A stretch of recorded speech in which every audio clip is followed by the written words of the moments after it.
करुणा के महासागर भगवान बुद्ध, शिक्षा के अग्रदूत राष्ट्रपिता महात्मा ज्योतिबा फुले, समग्र क्रांति के प्रणेता, शोषितों पीड़ितों के मुक्तिदाता, नारी जाति के मुक्तिदाता, परम पूज्य बोधिसत्व बाबा साहेब डॉक्टर भीमराव अंबेडकर जी, बहुजन नायक मानवर साहब काशीराम जी और समस्त बहुजन समाज में जन्मे संतों और महापुरुषों के चरणों में नमन करते हुए बाबा साहब की कर्म भूमि, पुण्य धम्म भूमि, दीक्षा भूमि को नमन करते हुए मंच पर उपस्थित सम्माननीय अध्यक्ष जी डॉक्टर रतनलाल साहब और अन्य सभी गणमान्य साथी और सामने बैठे मेरे सभी साथियों को जय भीम, नमो बुद्धाय। साथियों, पहले तो आप सबका बहुत बहुत धन्यवाद कि आपने मुझे इस काबिल समझा, यहाँ अपने प्रोग्राम में बुलाया और प्रोग्राम भी ऐसी पुण्य धरती पर हो रहा है जो दीक्षा भूमि है, जिसने केवल देश को नहीं दुनिया को एक नई दिशा यहाँ से दी गई पूज्य बाबा साहब के माध्यम से 14 अक्टूबर 1956 को, जब बाबा साहब ने बौद्ध धर्म की दीक्षा ली। साथियों, जो मेरा विषय है कि निजीकरण से SC, ST, OBC इनको क्या नुकसान होने वाला है, मुझे उस पर बोलना है। स्वाभाविक है कि एक लाइन में कह दूं तो इससे बड़ा नुकसान क्या होगा, सब कुछ खत्म हो जाना है। लेकिन निजीकरण जो किया जा रहा है सरकार के माध्यम से, वो बेवजह नहीं है, उसके पीछे एक कारण है, बहुत बड़े कारण है। यह सच है कि जैसे जैसे निजीकरण होगा तो जिस माध्यम से हम लोग, हमारा समाज बाबा साहब के आशीर्वाद से जो रास्ता उन्होंने दिखाया, उसके माध्यम से हम जैसे जैसे आगे बढ़े, हम लोगों को एजुकेशन मिली, उसके बाद हमें रोजगार मिले, मैं एडवोकेट बना, डॉक्टर रतनलाल लेक्चरर बने, प्रोफेसर बने, आप सारे लोग नौकरियों में पहुंचे, आप लोग स्कूलों में, कॉलेजों में प्रोफेसर बने, लेक्चरर बने। मतलब जो भी क्षेत्र हो सकता है रोजगार का, तरक्की का, उस क्षेत्र में समाज आगे बढ़ा। ये उसी की बदौलत हुआ जो वो रिजर्वेशन हमें मिला। रिजर्वेशन के कारण ही आज हम यहां तक पहुंचे हैं। लेकिन ये सच है कि केवल रिजर्वेशन मिलके ही हमें सब कुछ हासिल हो जाए, ये संभव नहीं है। लेकिन ये भी सच है कि समाज अगर यहां तक पहुंचा है तो उसमें बहुत बड़ा कारण है ये रिजर्वेशन। और इस रिजर्वेशन को खत्म करने का जो एक सबसे बढ़िया तरीका सोचा गया है, वो तरीका है निजीकरण। लेकिन केवल इतना नहीं है, निजीकरण करना, केवल रिजर्वेशन को खत्म करना इतना भर नहीं है। इसके पीछे के और बहुत बड़े कारण हैं और ये बहुत सोची समझी रणनीति के तहत ये सब कुछ किया जा रहा है। अकेले हम निजीकरण को नहीं देख सकते, इसके साथ साथ और बहुत सारी चीजें हैं। जैसे मैं अगर आपको कहूं, जो 2016 में नोटबंदी हुई है, वो भी उस रणनीति का हिस्सा है जिस रणनीति के तहत रिजर्वेशन खत्म किया जा रहा है, निजीकरण किया जा रहा है। जैसे आप देखें कि जो तीनों कृषि कानून आए, फार्म्स लॉ आए, ये भी उसी रणनीति का हिस्सा है जिसके तहत मोदी सरकार ये सारे काम कर रही है। इसको और आगे मैं बढ़ाऊं तो जो CA/NRC वो कानून लाए गए, वो भी उसी रणनीति का हिस्सा है। निजीकरण भी उसमें से एक है। निजीकरण का प्रभाव क्या पड़ता है आप सब लोग बहुत अच्छी तरह से जानते होंगे, मैं आपके सामने एक बताने का प्रयास करता हूं। जैसे भी किसी भी सरकारी संस्थान को या किसी भी पब्लिक सेक्टर की यूनिट को प्राइवेट हाथों में दिया जाता है, उसका निजीकरण किया जाता है, सरकार उससे पल्ला झाड़ लेती है और निजी हाथों में सौंप देती है, तो उसका सबसे बड़ा प्रभाव पड़ता है कि जो उसमें नौकरी करने वाले लोग हैं, जो एम्प्लॉयज हैं, उसमें 80% नौकरियां खत्म हो जाती हैं। एक आंकड़ा है, सरकारी आंकड़ा है। कोई भी आप संस्थान ले लीजिए, जैसे मैं आपको एक उदाहरण के तहत बताऊं कि रेलवे है, रेलवे की जो कुल स्ट्रेंथ है वो 14 लाख कर्मचारियों की है, लगभग 14 लाख। अभी उसमें तकरीबन 2-2.5 लाख खाली पड़ी हैं पोस्टें जो भरी नहीं जा रही हैं, लेकिन उसकी टोटल स्ट्रेंथ जो है वो तकरीबन 14 लाख है, 14 lakhs। उसकी प्रक्रिया शुरू हो गई है, सरकार उसका निजीकरण करने धीरे धीरे शुरू कर दिया है। पहले भी कुछ ट्रेनों को कर चुकी है और अब जो टारगेट उसने रखा है कि वो 500 जो रेलवे स्टेशन से उनको निजीकरण उनका करेगी और करीब 150 रेलगाड़ियां हैं जिनका निजीकरण करेगी। और इसके साथ में आपको ये भी थोड़ा सा ध्यान रखना पड़ेगा कि निजीकरण जो हो रहा है किन किन संस्थानों को किन हाथों में दिया जा रहा है, वो भी एक उसी सोची समझी साजिश के तहत, रणनीति के तहत है।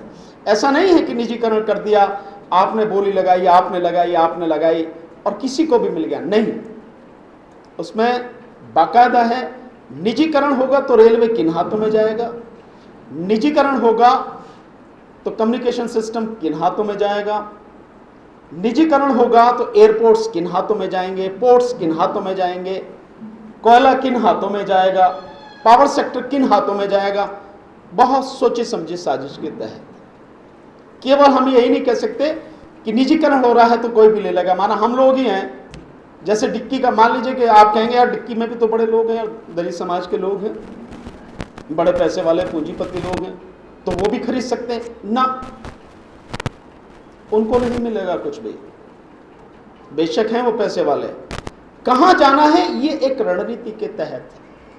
तो मैं जो आपको बता रहा था कि माना रेलवे है, तो रेलवे का जब निजीकरण होगा पूरा, तो उसमें से 14 लाख जो नौकरियां हैं, 11 लाख नौकरियां खत्म हो जाएंगी। 80% आप लगा लीजिए कितना बैठता है, लगभग 11 लाख नौकरियां खत्म होंगी। और जब 11 लाख नौकरियां खत्म होंगी, मैं गलत नहीं हूं तो अगर कहीं हो तो आप भी करेक्ट कीजिए, कि तकरीबन 3-3.25 लाख नौकरियां इस समय जो लोग हैं वो SC ST के हैं, कुछ लोग OBC के हैं, कुछ लोग माइनॉरिटी के हैं। अगर इनको टोटल करके मान लेते हैं कि ये 5 लाख के लगभग हैं, होंगे नहीं इतने, पर फिर भी एक अनुमान के तहत मान लेते हैं ये 5 लाख लोग हैं, तो जो 11 लाख नौकरियां जाएंगी, ये 5 लाख नौकरियां तो जानी ही हैं। एक भी SC ST OBC माइनॉरिटी उसकी नौकरी बचेगी नहीं। वो तो पहली प्राथमिकता है उनकी कि ये नौकरियां तो खत्म ही करनी है, क्योंकि वो उनके टारगेट में है। वो टारगेट क्या है वो भी मैं आपको बताऊंगा, वो बहुत जरूरी है समझना, क्योंकि कोई भी चीज बिना कारण नहीं है। भगवान बुद्ध ने भी कहा है कि अगर कुछ भी हो रहा है तो उसका कारण जरूर है, और जो हो रहा है तो उसका परिणाम भी होगा। अकारण कुछ नहीं है, बेवजह कुछ नहीं है। तो जो 5 लाख नौकरियां जाएंगी वो SC ST की चली जाएंगी, OBC की, माइनॉरिटी की चली जाएंगी।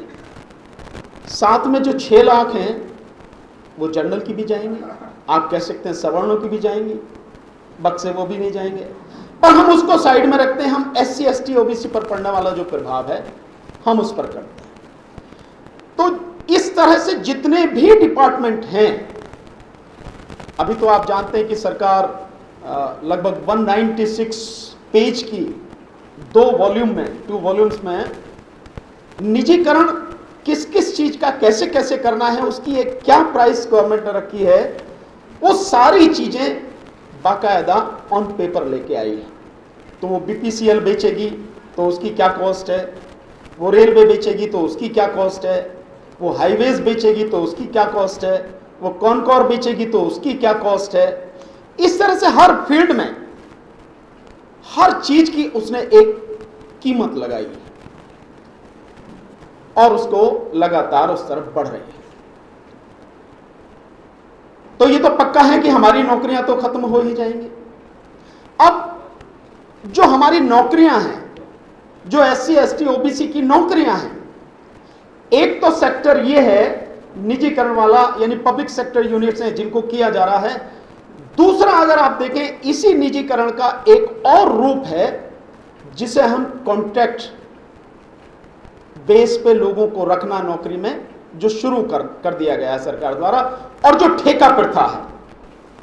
मेनली जो क्लास 4 एम्प्लॉइज है उनमें ठेका प्रथा चल रही है और क्लास 3 में कॉन्ट्रैक्ट बेस पर लोगों को रखा जा रहा है।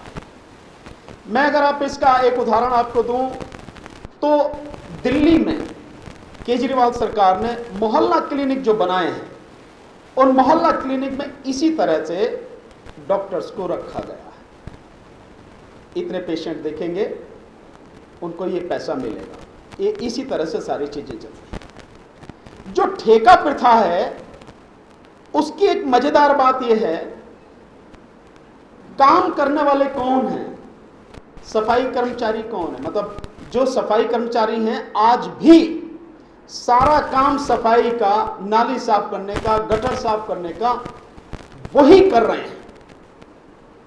कोई सवर्ण समाज का व्यक्ति आके नहीं करने लगा, उनमें से किसी ने वो काम नहीं किया। लेकिन हो क्या गया है कि बीच में एक ठेकेदार आ गया, ठेका प्रथा हो गई, तो बीच में एक ठेकेदार आ गया। अब जितना पैसा एक सफाई कर्मचारी को उसकी सर्विस के दौरान मिलता था वेतन के रूप में, उतना ही पैसा उस ठेकेदार को उस कर्मचारी के लिए मिल रहा है। लेकिन वो अब सरकारी कर्मचारी नहीं है, वो अब ठेके पे काम करने वाला, वो ठेकेदार ने उसको नौकरी पर रखा है, तो ठेकेदार उसको 40 या 50% पर अपने पास में रखता है। ऐसे समझें इसको, माना उस कर्मचारी को जो एक महीने का वेतन है 30,000 रुपये है, उसको ज्यादा से ज्यादा 14-15 हजार रुपये मिलेंगे, इससे ज्यादा नहीं मिलेगा। जो बाकी का पैसा है 15-16 हजार रुपये, वो कहां जाएगा, वो ठेकेदार के पास जाएगा। और ठेकेदार के पास जाएगा तो वो कहां कहां बटेगा, वो ठेकेदार में बटेगा, कर्मचारियों में बटेगा और सरकार के जो दलाल हैं उनमें बटेगा। पैसा वही मिल रहा, यानी सरकारी खजाने से जो पैसा आ रहा है वो पैसा उतना ही आ रहा है, लेकिन उसकी बंदरबाट इस तरह से हो रही है, निजीकरण। बाबा साहब का पूरा जीवन, अकेला बाबा साहब का जीवन अगर हम उसको समझ लें, हमें किसी और व्यक्ति के जीवन में झांकने की जरूरत नहीं है। जीवन में तरक्की के लिए, आगे बढ़ने के लिए, हौसले के लिए, प्रेरणा के लिए एकमात्र बाबा साहब ही, उनका ही जीवन चरित्र, पूरा जीवन संग्राम उनका काफी है। अगर हम उसी को समझ गए, जीवन बदल जाएगा, हमारा भी और समाज का भी। पर उन्हें समझना पड़ेगा, जानना पड़ेगा और निर्णय लेना पड़ेगा और फिर समर्पण के साथ आगे काम करना पड़ेगा। एक बात और साथियों, आखिर में तो अब आप समझ गए होंगे कि निजीकरण से कितना भारी नुकसान होने वाला है। लेकिन फिर एक बात कहता हूं, नौकरी वाले तो चंद लोग हैं, बाकी जो समाज है वो तो बिना नौकरी के है। उसके विषय में क्या सोच रहे हैं, उसके विषय में क्या किसी ने सोचा है? नौकरी में जो लोग चले गए उनमें से मैक्सिमम लोग ऐसे हैं जो समाज को पलट के नहीं देखते हैं, समाज के विषय में सोचते नहीं। मैं सबकी बात नहीं कर रहा हूं, मैक्सिमम लोगों की बात कर रहा हूं। मैं ऐसे बहुत लोगों को जानता हूं जो किसी काम के नहीं हैं, सिर्फ अपने पेट तक सीमित है, अपने तक सीमित है। पर हमारा समाज तो बहुत है। जब मनमोहन सिंह प्राइम मिनिस्टर थे, उस दौरान की एक रिपोर्ट थी जो पार्लियामेंट में पेश की गई कि एससी और एसटी का जो समाज है वो 85% समाज, 80 से 85% समाज गरीबी की रेखा से नीचे जीवन जीता है। उसके पास न शिक्षा है, न 2 वक्त की पेट भरने की रोटी। और अब ये कोरोना काल और मोदी सरकार की जो कारनामे हैं, मैं कह सकता हूं कि 90% उनकी संख्या हो गई होगी। बढ़े हैं वो, घटे नहीं हैं। तो ये जो 90% हमारा समाज है, इसके लिए कोई और सोचेगा क्या? ये तो हमारे भाई बहन हैं, हमारा परिवार है, हमारे बच्चे हैं, हमारे बुजुर्ग हैं, इसके लिए भी तो हमें सोचना है। तो नौकरी वो अपनी जगह है, निजीकरण का विरोध करना है बहुत मजबूती के साथ में, लेकिन साथ साथ हमें अपने उस समाज के लिए भी सोचना है जिसके लिए कोई नहीं सोचता। इस तरह से सोच के काम करेंगे तभी शायद हम कुछ कर पाएंगे, अन्यथा तो फिर भाषण देने से, भाषण सुनने से कुछ नहीं होता। साथियों, हम सबको मिलकर काम करना पड़ेगा, अपने आप को समर्पित करना पड़ेगा, गांव-गांव, घर-घर तक पहुंचना पड़ेगा और लोगों को समझाना पड़ेगा। मैं केवल यहां भाषण देने के लिए बात नहीं कह रहा हूं। 2008 में हमने एक सामाजिक संगठन बनाया था, human security and development organization, Hindi में मानव सुरक्षा एवं विकास संगठन। 2009 में मेरे पिताजी को ब्रेन स्ट्रोक हुआ, हम कुछ काम नहीं कर सके, 4 महीने बेड रेस्ट कंप्लीट। लेकिन जब वो ठीक हो गए, हमने 2010 से लगातार जमीन पर काम किया। मैं तकरीबन 10,000 गांव अपनी ही गाड़ी से, मेरे साथ 5 साथी रहते थे, मैं और मेरे साथ 4 और 5 साथी, मेरी ऑल्टो कार होती थी। सुबह अपनी पत्नी को उठा के 4 बजे पराठे बनवाए, 15-20 पराठे बनवाए, 4-5 साथी रहते थे, गाड़ी में रखे और निकल जाते थे गांव जाके। मैंने 10,000 गांव इस तरह से कवर किए हैं। मैं जमीन पर काम करके यहां तक मेहनत करके आज पहुंचा हूं। ये जो डर मेरे अंदर नहीं है, इसके लिए कोई जिम्मेदार नहीं है, सिर्फ एक ही शख्सियत जिम्मेदार है, वो है बाबा साहब डॉक्टर अम्बेडकर। अगर वो नहीं होते तो पता नहीं कहां होता मैं। आज सीना तान के वकालत करता हूं, सीना तान के सरकार के सामने खड़ा होता हूं, उसको पूरी तरह से नंगा करता हूं, बोलता हूं, केवल और केवल बाबा साहब की बदौलत। उनके कर्म थे, पढ़ने का मौका मिला, पढ़ लिया, वकील बन गया, सुप्रीम कोर्ट में, हाई कोर्ट में वकालत करता हूं और सीना तान के बोलता हूं। इसीलिए उनसे सीखना जरूरी है। और दूसरी शख्सियत अगर कोई है तो वो है भगवान बुद्ध। लेकिन मैं बाबा साहब को पहले इसलिए रखता हूं कि बाबा साहब ने ही भगवान बुद्ध के विषय में बताया। एक दोहा भी है ना, गुरु गोविंद दो खड़े काके लागू पाए, बलिहारी गुरु आपने जिन गोविंद दियो बताए। यानी गुरु की महत्ता पहले है, बाबा साहब की महत्ता पहले है, क्योंकि बाबा साहब ने ही भगवान बुद्ध को बताया। बुद्धा एंड हिज धम्मा के माध्यम से हम सब लोग ये समझ पाए। फिर विपश्यना की, 5 बार विपश्यना की, तो चीजें समझ में आई, इसलिए बोलते हैं।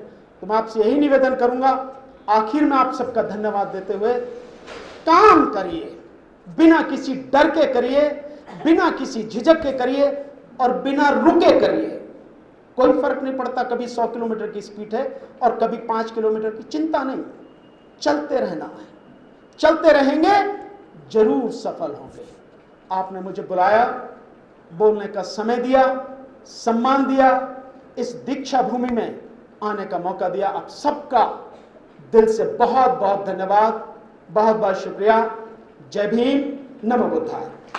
1942 में जो बाबा साहब ने Akhil Bharatiya schedule caste federation निकाली, उसका पहला इलेक्शन उन्होंने 1952 में लड़े और वो इलेक्शन में पहली बार उन्होंने 10 राज्यों में इलेक्शन लड़े। उसमें से 5 राज्यों में 4% से ज़्यादा वोट स्टेट लेवल पर मिलाने से पार्टी को राष्ट्रीय पार्टी बनाया। उस वक्त जो 14 पार्टियाँ राष्ट्रीय पार्टी बनी थी, उनमें बाबा साहब की Akhil Bharatiya schedule caste federation ये पार्टी थी। बाद में 30 सितंबर 56 को बाबा साहब ने इस पार्टी का नाम, मेरे पार्टी का नाम रिपब्लिकन पार्टी ऑफ इंडिया रहेगा, ऐसा उन्होंने घोषित किया। और उसी वक्त उन्होंने 3 रेजोल्यूशन पास किए। और रेजोल्यूशन है, वो चाहते थे कि कांग्रेस की जो तानाशाही है वो ख़त्म करें। दूसरी, वो चाहते थे कि जहाँ जहाँ पॉसिबल है वहाँ कांग्रेसेतर पक्ष के साथ उनका गठबंधन हो और सीटें मिले। तीसरा रेजोल्यूशन था कि जहाँ पॉसिबल है वो अपने बल पर लड़े। इस तरह से उन्होंने ये किया। लेकिन 57 में जो इलेक्शन होने वाला था, वो 57 के इलेक्शन में पार्लियामेंट में लड़ने वाले थे, लेकिन इलेक्शन के 3 महीने पहले ही बाबा साहब चले गए और उनका जो मंसूबा है, उन्होंने जो सोचा था वो वही के वही रह गया। तो उसके बाद में जब वो दादा साहब गायकवाड़ और ये जो आदमी थे उनको पता था कि बाबा साहब ने ये निश्चय किया था, इसीलिए 16 दिसंबर 56 को नासिक में एक मीटिंग हुई ये पार्टी को स्थापन करने के लिए, लेकिन वहाँ पर वो काम नहीं बन सका। तो 31 दिसंबर 56 और 1 जनवरी 57 ऐसे 2 दिन नगर विश्रांति गृह में, रेस्ट हाउस नगर में, अहमदनगर के रेस्ट हाउस में वो मीटिंग हुई, जो बैरिस्टर राजाभाऊ खोबरागड़े के अंडर मीटिंग हुई। और वहाँ पर तय हुआ कि बाबा साहब की party Republican party of India निकालेंगे। लेकिन 3 महीने के बाद में इलेक्शन था, इसलिए उन्होंने बताया कि अभी जो आने वाला जो दशहरा है, यानी कि धम्मचक्र प्रवर्तन दिन है, जो 3 अक्टूबर 57 को आने वाला था, उस दिन अपन घोषणा करेंगे। उसके मुताबिक बाबा साहब के अनुयायी हैं उस वक्त के, उन्होंने 3 अक्टूबर 57 को घोषित किया। इसीलिए भले ही पार्टी को अपन स्थापना दिन कहते हैं, लेकिन वो घोषित दिन था। और उसके बाद में जो स्थापना हुई, वो स्थापना दिन था 10 मार्च 1959। उसके बाद में जो पहला इलेक्शन हुआ 1962 का, जहाँ एन शिवराज जी अध्यक्ष थे, उन्होंने 10 राज्यों में 68 सीटें लड़ाई। उसमें 3 खासदार उन्होंने चुन कर लाए। वो तीनों के तीनों उत्तर प्रदेश से चुनकर आए थे, जिनका नाम है बीपी मौर्य, मुजफ्फर हुसैन और ज्योति स्वरूप। उसके साथ साथ उन्होंने 3 राज्यों में स्टेट लेवल की पार्टी बनाई। लेकिन चौथे 4 राज्यों में चाहे स्टेट लेवल की पार्टी, तो पार्टी राष्ट्रीय पार्टी बनती है। एक स्टेट न मिलने के कारण उस वक्त वो पार्टी राष्ट्रीय पार्टी नहीं बनी। उसके बाद 64 में वो जाने के बाद दादा साहब गायकवाड़ अध्यक्ष हुए। उन्होंने 67 में इलेक्शन लड़े। उन्होंने भी 10 राज्यों में इलेक्शन लड़े रिपाई का, और 70 उम्मीदवार खड़ी किए, लेकिन एक ही आदमी चुनकर आया था, और वो भी उत्तर प्रदेश से आया था, जिसका नाम है रामजी राम। उसके बाद तो 70 में जो है एक आदमी लड़ा, से 1907 में एक आदमी। उसके बाद में 77 में 5, 80 में 32, 84 में 2, 89 में 29, 91 में 14, 96 में 56, 98 में 20। इस तरह से 2 ही जो प्रेसिडेंट हुए हैं, जिनका नाम है एन शिवराज जी और दादा साहब गायकवाड़। 62 और 67 में वो ज़्यादा सीटें लड़ सके। बाकी तो रासू गवई साहब करीबन 31 साल तक प्रेसिडेंट रहे, लेकिन उन्होंने वो कोशिश नहीं की। और उसके बाद में जो प्रेसिडेंट हुए अभी के एस राजेंद्रन, उन्होंने तो कुछ भी कोशिश नहीं की। इसीलिए मुझे ऐसा लगता है कि ये जो पार्टी है, जो बाबा साहब ने कॉन्स्टिट्यूशन बचाने के लिए बनाई थी, और जिसे अपन महामानव मानते हैं, जो 2 महामानव वर्ल्ड में, जिसका पहला नाम है अब्राहम लिंकन, जिन्होंने अब्राहम लिंकन, और दूसरे नाम है बाबा साहब आम्बेडकर, जिन्होंने 3 अक्षरों में करोड़ों लोगों का भला किया। और Abraham Lincoln has abolish slavery and doctor B R Ambedkar has abolish untouchability. तो बाबा साहब की इच्छा थी कि जो रिपब्लिकन पार्टी अभी भी उस वक्त भी थी, और डेमोक्रेट और रिपब्लिकन ये दोनों पार्टी एक साथ कभी ये रहती है। मेरे पार्टी का नाम भी रिपब्लिकन पार्टी ऑफ इंडिया रहेगा। और शेड्यूल कास्ट फेडरेशन इसलिए उन्होंने बनाया था कि भाई मैं तो SC ST OBC के लिए, सबके लिए काम कर रहा हूँ, और मुझे 52 में तो SC के लोगों ने वोटिंग किया, ऐसा नहीं होना चाहिए। इसीलिए उन्होंने रिपब्लिकन पार्टी ऑफ इंडिया नाम दिया, और चाहते थे कि वो आगे जाएंगी। लेकिन जिनके हाथ में वो पार्टी है, उनको समझ में नहीं आ रहा है, उनको रेजोल्यूशन वो समझ में नहीं आ रहा है। अगर जिस दिन उन्हें समझ में आ जाएंगे, बाबा साहब की पार्टी आगे बढ़ेगी। और मुझे पूरा विश्वास है, मैंने इस वक्त कार्यक्रम भी रखा है कि भाई बाबा साहब की पार्टी हमेशा के लिए राष्ट्रीय पार्टी बनी रहना आवश्यक। वो इसलिए आवश्यक है कि अभी बाबा साहब के कॉन्स्टिट्यूशन पर जो आरएसएस का मनीवादियों का हमला हो रहा है। आप देखते हैं कि privileges should be based on the economic condition of the people, जबकि बाबा साहब ने ये काम कभी किया नहीं है। बाबा साहब ने सोशली बैकवर्डनेस में और एजुकेशनली बैकवर्डनेस में प्रिविलेजेस दिए हैं, रिजर्वेशन दिए हैं, लेकिन मोदी जी ने कोई आयोग नहीं, कुछ नहीं, 10% का रिजर्वेशन दिया है। और एजुकेशन में उन्होंने एक एजुकेशन सिस्टम बदल दी है। ये सारे के सारी चीज़ें जो है, जो बंच ऑफ थाट में second RSS chief Madhav Sadashiv Golwalkar ने जो लिखी है, ये सब का सब फॉलोअप ये हमारे मोदी जी बीजेपी के नाम से कर रहे हैं। अभी ये भी करिए कि 1 स्टेट 1 क्या लेजिस्लेचर, ये भी 169 पेज में उसमें लिखा है कि जो बाबा साहब ने फेडरल सिस्टम की है, कॉन्स्टिट्यूशन में फेडरल सिस्टम दी है, और यूनिटरी सिस्टम की तरफ ले जाने का काम इन लोग कर रहे हैं। तो इसके लिए मेरी ऐसी इच्छा है कि अभी के जो भी रिपब्लिकन पार्टी ऑफ इंडिया को संभालने वाले लोग हैं, उन्होंने जैसे कि बाबा साहब ने 10 राज्यों में, एन शिवराज जी ने 10 राज्यों में, दादा साहब ने 10 राज्यों में इलेक्शन लड़े थे, उसी प्रकार अभी जो 28 राज्य और 8 केंद्र शासित प्रदेश है, इनमें से कम 21 राज्यों में, जैसे 32% या 30% से अभाव पंजाब में शेड्यूल कास्ट है, 20 से 30% में 5 राज्यों में शेड्यूल कास्ट है, 15 राज्यों में 10 से ज़्यादा % है शेड्यूल कास्ट। ऐसे 21 राज्यों में अगर ये आने वाले 2024 में अपन इलेक्शन लड़ते हैं रिपब्लिकन पार्टी की तरफ से, और बाबा साहब का जो रिजोल्यूशन है 30 सितंबर 56 का, उसे ध्यान में रखते हुए, तो मुझे पूरी उम्मीद है कि बाबा साहब की पार्टी राष्ट्रीय पार्टी बन सकती है। इसलिए ज़्यादा न कहते हुए मैं रतन लाल जी को रिक्वेस्ट करता हूँ कि उनको जो सब्जेक्ट दिया गया है, बाबा साहब की पार्टी आज भी है, हमेशा के लिए नेशनल पार्टी बनी रहना आवश्यक, इस पर वो अपने विचार करें। आदरणीय अध्यक्ष जी, एडवोकेट MM यवले साहब, हमारे वरिष्ठ भाई, वरिष्ठ साथी एडवोकेट भानु प्रताप जी, मैडम माधुरी मून साहिबा, डॉक्टर नागराले, मंचासीन सभी साथी, सभागार में जितने हमारे वरिष्ठ, छोटे बड़े भाई बहन साथी, आप सबको जय भीम, नमो बुद्धाय। आप सबको जय फूले, जय भीम। आप सबको जय फातिमा, जय भीम। भानु प्रताप जी जब बोल लेते हैं ना, उसके बाद अगर मुझे बोलना हो तो बहुत दिक्कत होती है। हम क्या बोलें, जो मुझे बोलना होता है वही भानु प्रताप जी समराइज कर ही चुके होते हैं। तो इसलिए मैं सोचा अब क्या बोलूं, लेकिन थोड़ा न थोड़ा मैंने कहा, पहले ही आग्रह किया कि मैं सिर्फ 25 मिनट बोलूँगा, और वो भी काफ़ी है, और नया कुछ नहीं कहने के लिए है मेरे पास।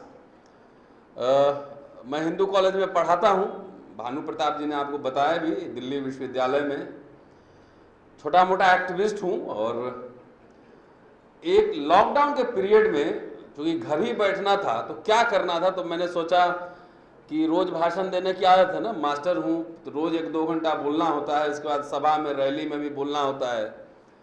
तो मैं कुछ जानता नहीं था, मेरे पास न टेक्नोलॉजी न मोबाइल, बेटा ही एक पुराने मोबाइल पे यूट्यूब बना दिया, और धीरे धीरे यूट्यूब एक चला रहा हूँ, उसका नाम है अम्बेडकर नामा। तो आप लोग तो पहले जो सब्सक्राइब नहीं किए, पहले मोबाइल खोलिए और यूट्यूब पे सब्सक्राइब कर लीजिए, क्योंकि हम जो बोलेंगे वो कोई नई बात नहीं है, वो सारे अम्बेडकर नामा पे हम ऑलरेडी बोल चुके हैं वो बात। और रोज 3-4 वीडियो डलते हैं उस पर। मेरा काम ही है पढ़ना और बोलना, उसमें समझाना, बात रखना। इधर कुछ दिनों से मैंने आना जाना बंद कर दिया था कि कहीं भी, लॉकडाउन के कारण से ही नहीं, वैसे भी काफ़ी हेक्टिक होता है क्लास लेना, और उसके बाद हर फ्राइडे को जाना, फिर संडे को लौटना, फिर क्लास, तो मशीन की तरह। दूसरा, यूट्यूब से एक फ़ायदा ये हुआ कि पहले जाता था तो 1000-5000 लोगों के बीच बोलता था, अब 25-30 हज़ार दोस्त रोज हमें गंभीरता से 2,500-3 हज़ार लोग सुनते हैं। तो बेहतर है एक जगह लाइब्रेरी में बैठिए, पढ़िए, समझाइए, ज़्यादा गंभीर बातें होंगी, अपना मोबाइल का डेटा खर्चा कीजिएगा, सुनिएगा तो लगेगा कि हाँ इसका कुछ इम्पोर्टेंस है। इसलिए मोबाइल सब ऑन कर लीजिए, कम से कम चैनल सब्सक्राइब कर लीजिए, अगर चाहें तो उसको ज्वाइन भी कर लीजिए। वेबसाइट भी बन चुका है, वेबसाइट भी चलाने वाला हूँ। एक बात मुझे बार बार समझ में आती है कि बाबा साहब ने पूरे भारत के लोगों को, सबको कुछ न कुछ दिया। कुछ लोगों को छोड़कर, उनको मैं जनऊ ब्रांड लोग कहता हूं कि वो मनुस्मृति बना ही रखना चाहते थे, उनको अगर छोड़ दिया जाए तो सवर्णों को भी बहुत कुछ दिया। और सबसे बड़ी चीज उन्होंने दी वो थी वोट देने का अधिकार। कि वोट देने का अधिकार मतलब आपको प्रजा से नागरिक बनाया, सब्जेक्ट से सिटीजन बनाया, ये बड़ी बात थी। और इसी वजह से लोकशाही है। अगर वोट देने का अधिकार आपके पास नहीं होता तो कोई लोकशाही नहीं है। लेकिन महिलाओं के लिए उन्होंने 4 जो पॉइंट्स रखे थे, जब उन्होंने रेजिग्नेशन दिया था नेहरू कैबिनेट से, तो 4 पॉइंट्स दिए थे। उसमें से एक पॉइंट हिंदू कोड बिल था, महिलाओं के अधिकार को लेकर था उसमें। लेकिन एक बात आपको मानना पड़ेगा कि सबसे ज्यादा जो है उन्होंने आप लोग को दिया, महाराष्ट्र को, लोगों को दिया है। अब बोलिए तो हम गिनवाते हैं। वोटिंग राइट, रिजर्वेशन सब तो पूरे देश को मिल गया कॉन्स्टिट्यूशन में। वोटिंग राइट का भी क्या होगा नहीं जानते हैं। कई सवाल उठ रहे हैं, ईवीएम पे सवाल उठ रहा है, आपका वोट इधर गया कहां गया पता नहीं है। उसका भी क्या होगा ये नहीं जानते। लगातार ईवीएम के मसले पर भी हम लोग सवाल उठाते रहे हैं, भानु प्रताप जी, हम और बहुत सारे साथी उठाते रहे। लेकिन आप लोगों को, महाराष्ट्र के लोगों को, और खास तौर से आप लोगों को जितना बाबा साहब ने दिया उतना किसी को नहीं दिया। और बोलिए तो मैं गिनवाना शुरू करूं। मूक नायक, बहिष्कृत भारत जनता, भारत भूषण प्रिंटिंग प्रेस, ये सब कहां खुले? इधर। बहिष्कृत हितकारणी कहां खुला? इधर। हॉस्टल कोल्हापुर में तमाम जो है कहां खुला? इधर। डिप्रेस क्लासेस इंस्टीट्यूट कहां खुला? मुंबई में, इधर। डिप्रेस क्लास इंस्टीट्यूट के लिए पैसा जहां जब गोल में सम्मेलन में गए थे तो 1340 पाउंड वहां से राजे महाराजे से लेकर आए थे बाबा साहब। क्यों हमको मुंबई में और महाराष्ट्र डिप्रेस क्लास इंस्टीट्यूट चलाना है? इधर खोले। पीपुल्स एजुकेशन सोसाइटी कहां खोला उन्होंने? इधर। सिद्धार्थ कॉलेज, जिस कॉलेज कैंपस में बैठे हुए हम लोग, इस पावन कैंपस में, मैं दूसरी बार बोल रहा हूं, इसके पहले एक हॉल में उधर बोला था 2-3 साल पहले। तो सिद्धार्थ कॉलेज, मिलिंद कॉलेज कहां खुला? इधर। 6 लाख रुपए उन्होंने लिखा था, जोगिंदर सिंह मिनिस्टर थे सरदार जी, आपको याद होगा, आप तो उस समय थे ही। 6 लाख रुपए उन्होंने लोन लिया था कॉलेज खोलने के लिए, सिद्धार्थ कॉलेज खोलने के लिए बॉम्बे में। किसके लिए लिया था? इधर। मिलिंद कॉलेज के लिए हैदराबाद स्टेट से जमीन लिया था तमाम, आप सबको याद होगा, बैठे हुए अले साहब यहाँ पे। इधर। बौद्ध महासभा, भारतीय बौद्ध सभा कहां खुला? इधर। इंडिपेंडेंट लेबर पार्टी कहां हुआ? इधर। शेड्यूल कास्ट फेडरेशन कहां बना? महाराष्ट्र में। और रिपब्लिकन पार्टी कहां बना? पहले इधर ही, महाराष्ट्र में। तो सब कुछ इधर खुला। अब मुझे यह कहने की जरूरत नहीं है कि उसको आपने कितना सस्टेन किया, कितना नहीं किया, कितना आगे बढ़ाया, नहीं बढ़ाया। ये मुझे, अब आप मेरी बात समझ गए होंगे मैं क्या कहना चाहता हूं। और भानु प्रताप जी ने एक इशारा किया था और उस सूत्र को ही मैं पकड़ रहा हूं। तब रिपब्लिकन पार्टी का एजेंडा मेरे सामने रखा हुआ है, शेड्यूल कास्ट फेडरेशन का भी रखा हुआ है, इंडिपेंडेंट लेबर पार्टी का रखा हुआ है। वॉल्यूम पेज नंबर बता दूंगा, जाके एक बार उलट के 10-20 पेज आप देख लीजिएगा। वो मुझे बहुत कुछ कहने की जरूरत नहीं है। ये सब इधर हुआ।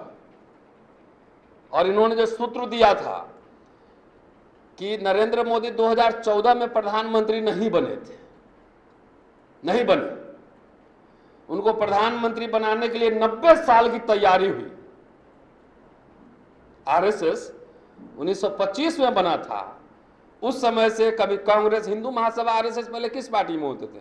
कांग्रेस में। सब पार्टी में इनके लोग होते हैं, आपके पार्टी में भी होंगे। सब पार्टी में 2-4 घुसे रहते हैं, उस सेल की तरह काम करते हैं, फलते फूलते संभलते।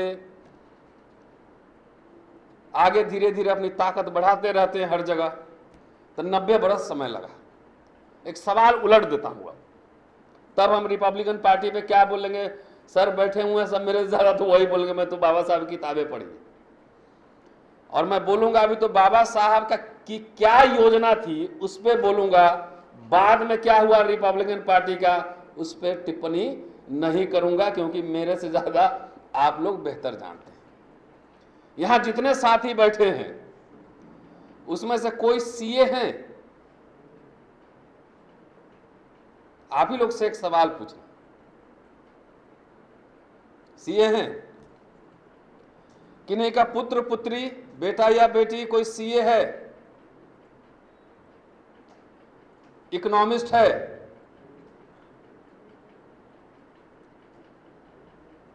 पॉलिटिकल स्ट्रैटेजिस्ट है, इलेक्शन सर्वे करता है, हिस्टोरियन, इतिहासकार? नहीं।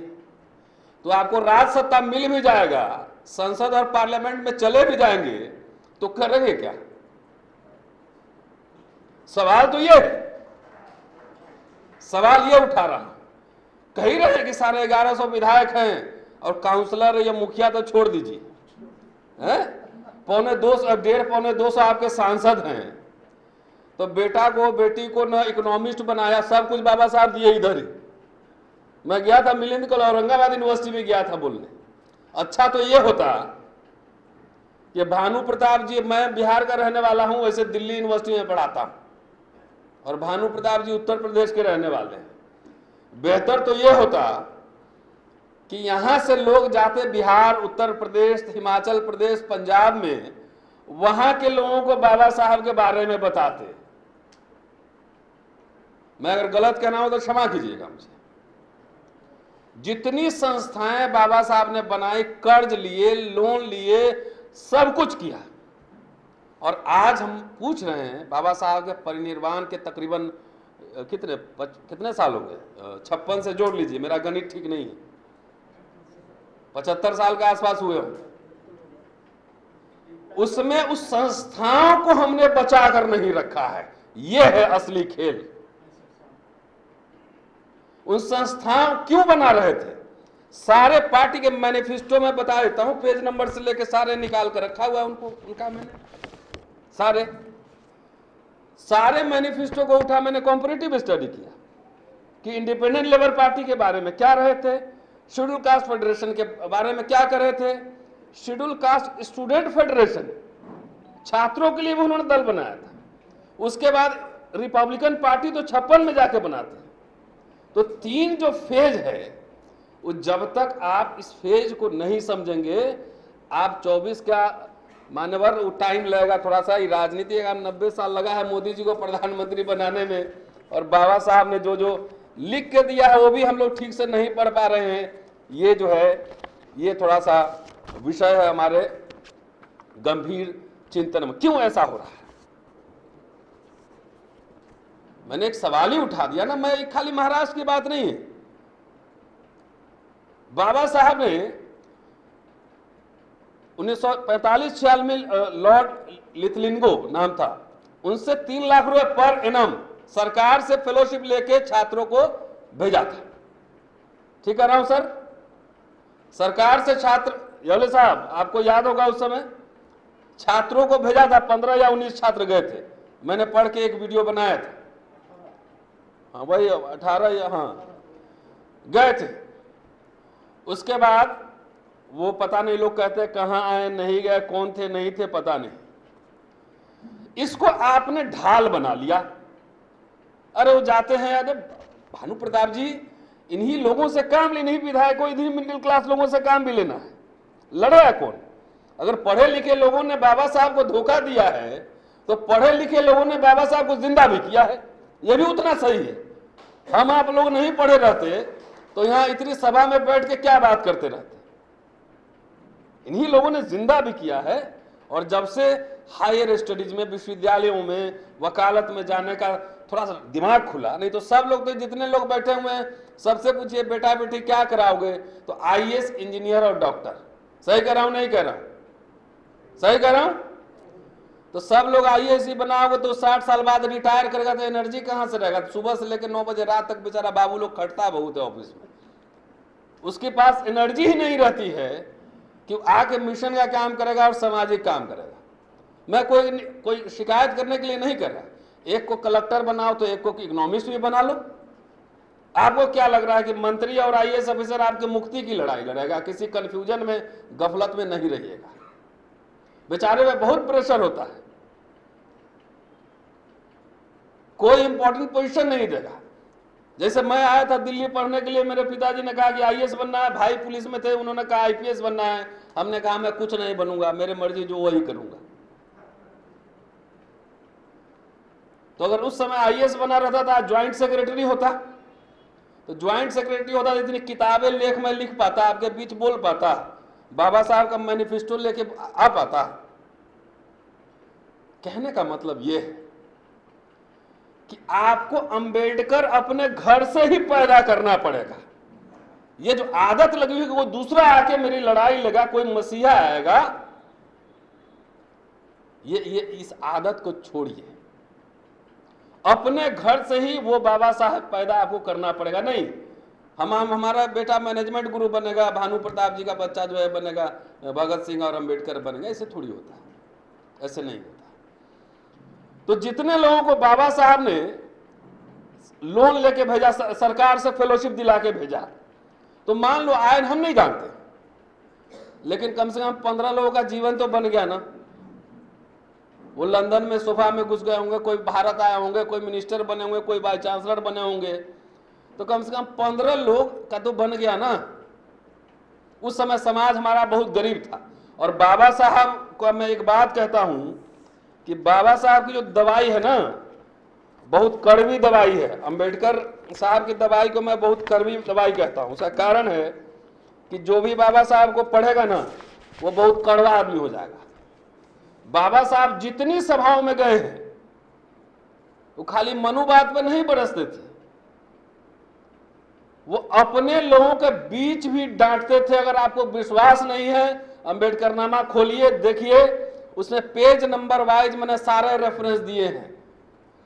तो इसीलिए अब ज्यादा नहीं बोलूंगा, क्योंकि इसमें जितने आप सब रेफरेंस पता है।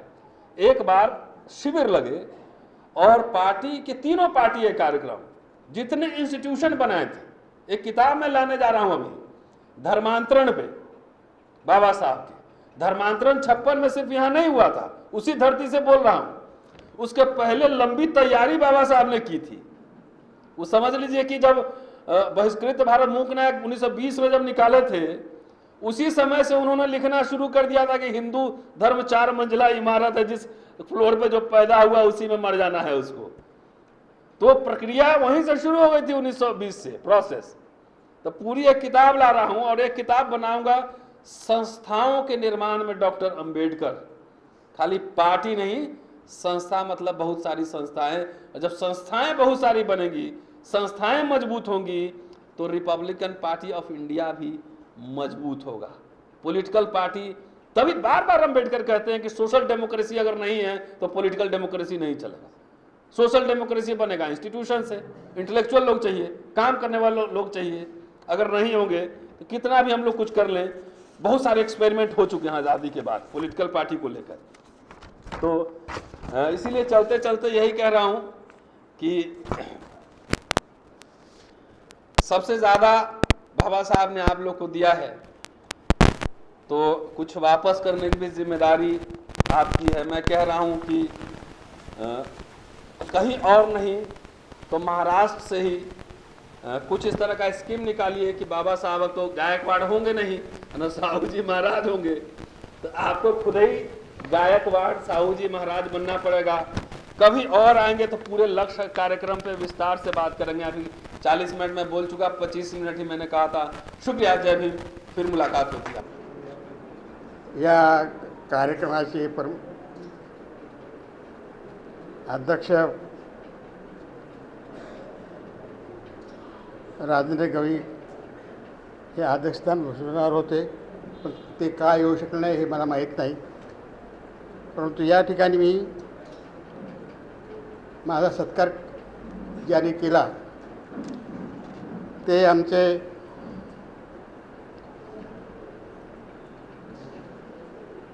या सत्कार प्रसंगी आंबेडकर नामाकार रतनलाल, दिल्लीचे सब ख्यातनाम वकील ॲडव्होकेट भानू सिंग, प्रताप सिंग यांचे मार्गदर्शन होत आहे, झालेलं आहे.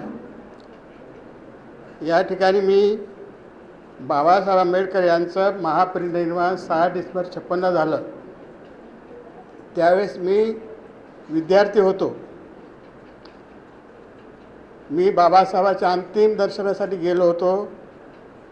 अंतिम क्षणी कर्मवीर दादासाहेब गायकवाडांनी आवाहन केलं की ज्यांना बाबासाहेब आंबेडकरांच्या चळवळीचं हे काम करायचं आहे त्यांनी आपले हात वर करावेत.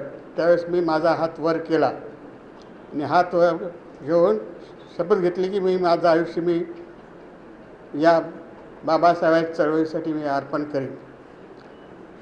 तेव्हा त्यांच्या आव्हानाप्रमाणे मी आतापर्यंत 83 वर्ष झालेले आहेत.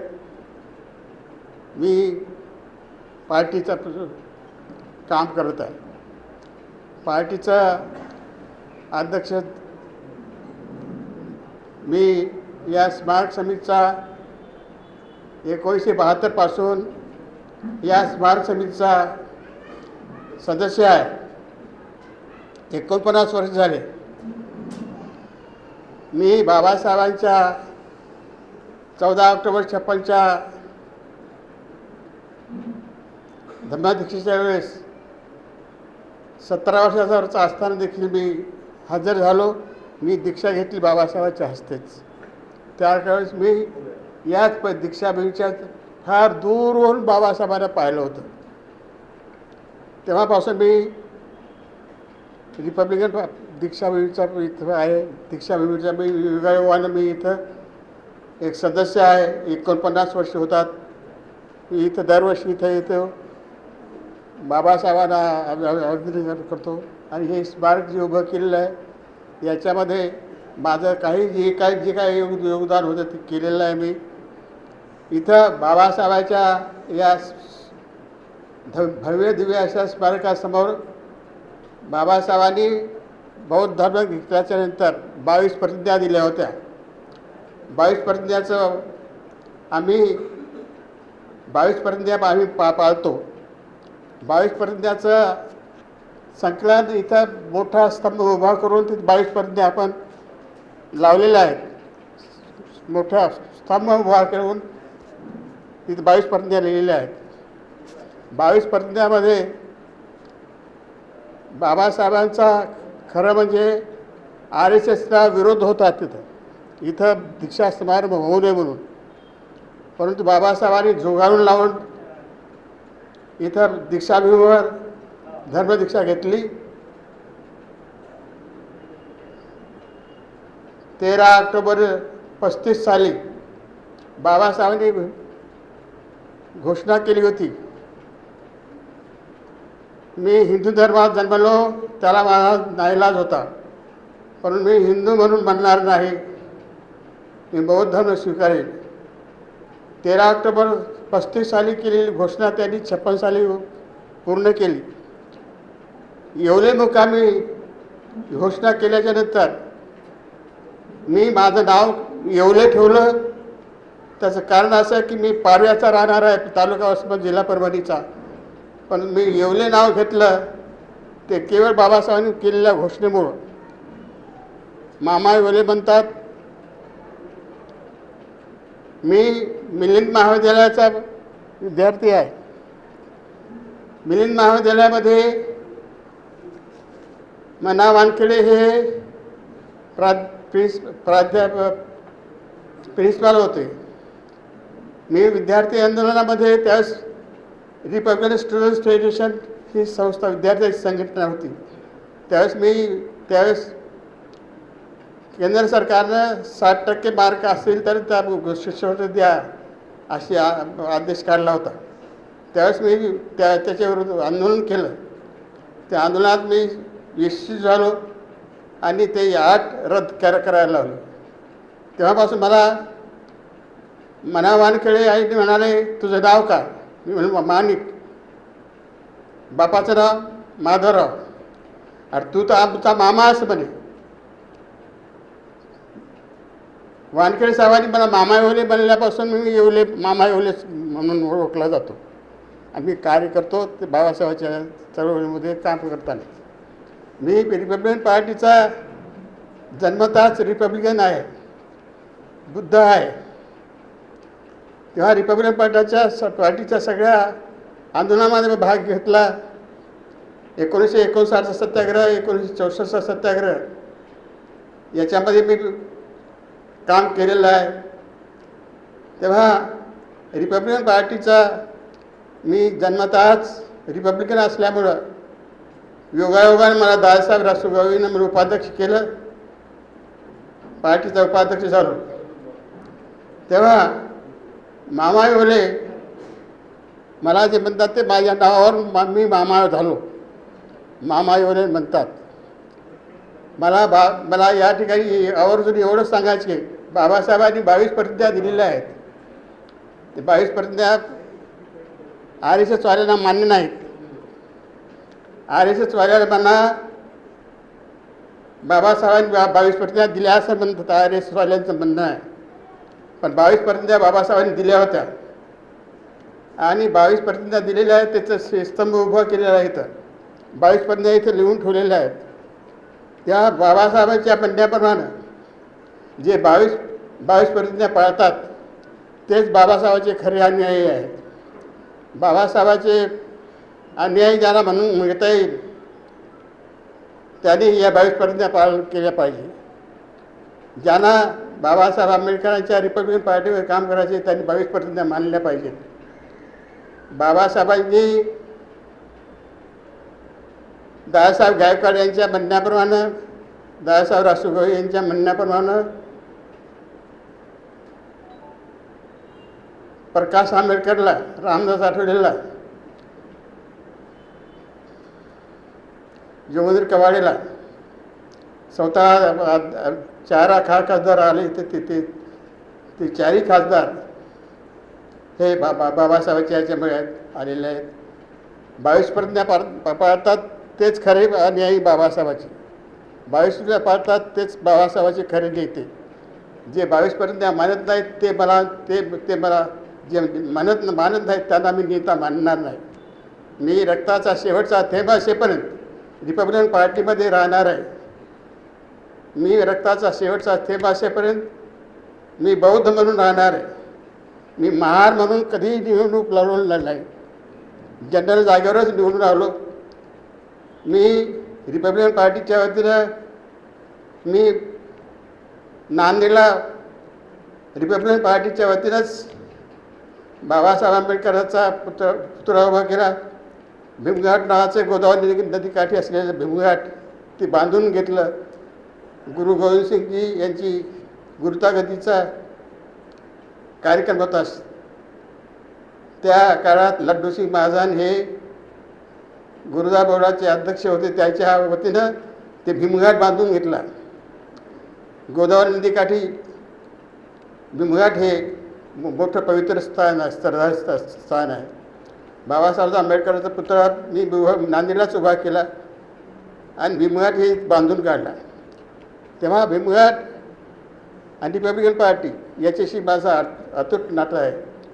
आणि 15 ऑगस्ट 1972 या दीक्षाभूमीवर जिथं मी वयाची 17 वर्ष होत असताना दीक्षा घेतली त्या समितीचा मी इथं एक सदस्य आहे गव्हर्निंग वाडीवर.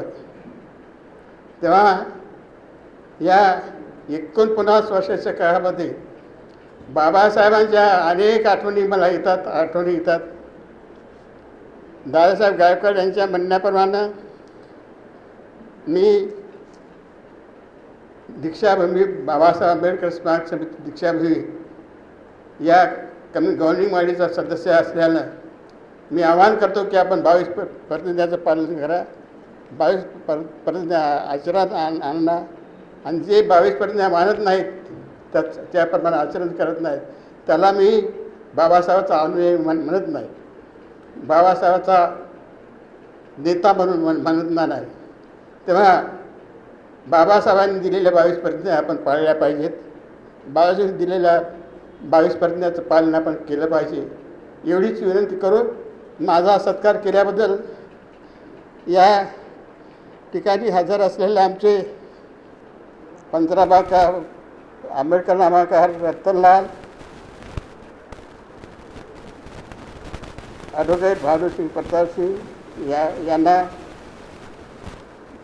गुरु मानून यांचं संबोधन करून महात्मा फुले, भगवान बुद्ध, बाबासाहेब आंबेडकर हे भगवान बुद्ध, महात्मा फुले आणि संत कबीर यांना आपले गुरु मानत होते. त्यांना स्मरण करतो, त्यांना वंदन करतो आणि आपल्याला विनंती करतो की आपण 22 प्रतिज्ञा वाचून घ्या पुन्हा आणि त्याचं पालन करा. एवढं आवाहन करून मी माझे 2 शब्द पुरे करतो. जय भीम.